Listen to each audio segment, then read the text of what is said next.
Mayor Gallego calling for a community meeting this Tuesday so people can voice their concerns. It will be at Pilgrim Baptist Church near 16th Street and Jefferson at 6 p.m. The officers involved in the incident have been assigned to desk duty. And Phoenix Police Chief Jeri Williams, she is joining us right now in the studio. Chief, obviously a very difficult situation. Absolutely. When you came to Phoenix, you said, I believe in transparency. Yes. And in transparency, I want everyone to know that you asked to be here today. Yes. You wanted to talk to the citizens of Phoenix. What do you want to tell them? So what I want to tell them first and foremost, the mayor's comments are absolutely correct. I'm disappointed. I'm sorry. I apologize to the family. I apologize to the community. I apologize to the public because this is not the type of behavior you should see from a Phoenix police officer. Period. End of conversation. At the same time, though, there are more facts to the story. Okay. So on May 27th, adults made the choice to go into a local business and steal items and commit a theft. When the manager saw what was happening, the manager alerted police to have them to stop. They didn't stop. They got into a car.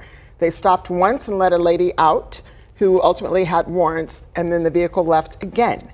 They stopped the vehicle again, and that's where what you see on video comes into play with the language and everything that's going on. So once again, this is not what 2,900 officers in the city of Phoenix are about. We're all angry about this. We're all upset about this. This is not what should be happening. So as soon as I found out, we put the employees on non-enforcement assignments so they can't engage with the public. Have you engaged with them? Have you spoken to them at all? Great question. So during a course of an investigation, I shouldn't speak to them because I would be the ultimate person who's going to oversee discipline if any is going to happen. So they've been assigned. What I did, because I know that the public wants answers and they want answers now, is that I've assigned 2 individuals to run this investigation so that it does not take months in order for us to happen. I do need the public to know this, though. Everyone's entitled to due process. So as we go through the investigation, we are going to make sure that we share the information with our public and share the information with our employees. So this incident isn't getting lost on me by any stretch of the imagination. I know that when bad things happen in law enforcement across the country, it's not just Phoenix PD anymore. It's everyone who's in uniform who's marred by this, and it erodes the trust that we work so hard to build. At what point is it ever necessary for a police officer to point a gun at a family and say, I'm going to put a cap in your head? So those are all great questions, and as we watch the video, I have to stay true to the investigation process, and that's where that due process comes in. They're going to look at that. They're going to look at the force. They're going to look at everything, and I'm confident in this.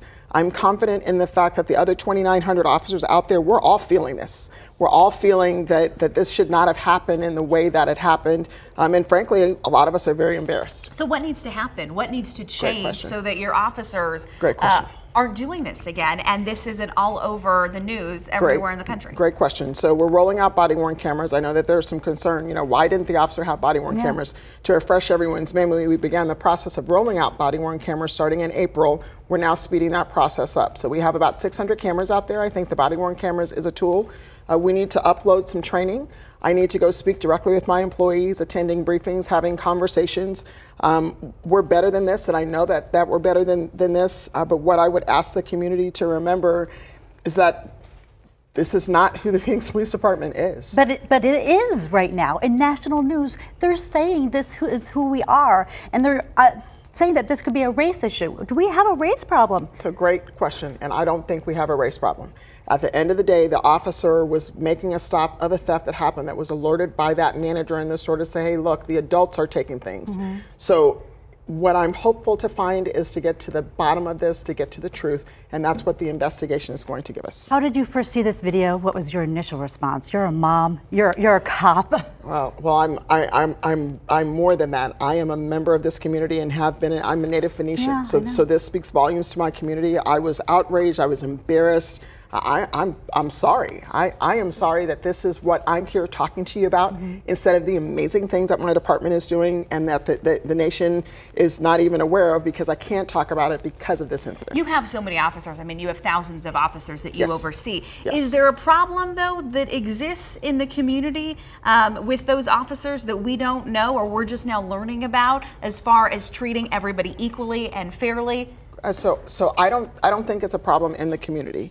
What I think I have is an individual who made a choice. I don't know why the call went the way that it did, and the investigation is going to show that. I do know that every day people come up to us and they tell us thank you for your service. I do know that every day folks put on this blue uniform and they make absolutely positive contacts with people in our community and make our community better.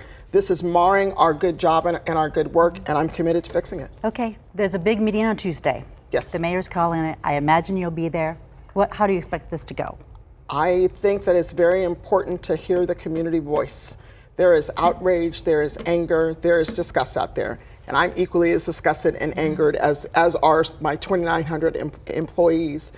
I expect to listen, I expect to hear, I expect to feel what's going to come about, but at the end of the day, there are solutions, and those solutions are the implementation of body-worn cameras. The solutions are training. The solution is re-engaging with the public, and I'm fully committed to that. So all of our officers are going to have their body cams by what, the end of August? By August. All of patrol. So everyone who's a first responder or someone in patrol riding in a patrol car, they should be complemented with cameras by August. Okay, and those 2 officers, do we know the length of time that they had been working with Phoenix Police, et cetera? That's a great question. So one was a more tenured officer, 20 plus years, and then the other officer had about a year on. Had there been incidents with these officers before? Great question, none that I'm aware of. But I need to wait for the investigation to pan out too, but not that I'm aware of. Okay, I imagine I would have been livid.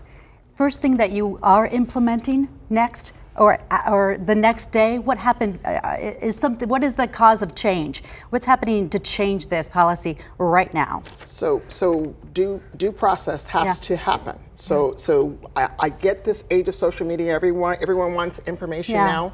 There is due process that I have to follow. There are administrative regulations, there are memorandums of understanding, there are personnel rules, because these are employees. But at the end of the day, it's my job and my responsibility to come out and talk to the public, to speak with you ladies, to make sure folks know that this is not what the Phoenix Police Department is, and to try to reassure people. And I think that Tuesday meeting, to be honest with you, is going to be the beginning process, hopefully, of healing. Well, we appreciate you wanting to be here and speaking with us. Thanks, ladies. Thank you for Chief. your time. Thank you.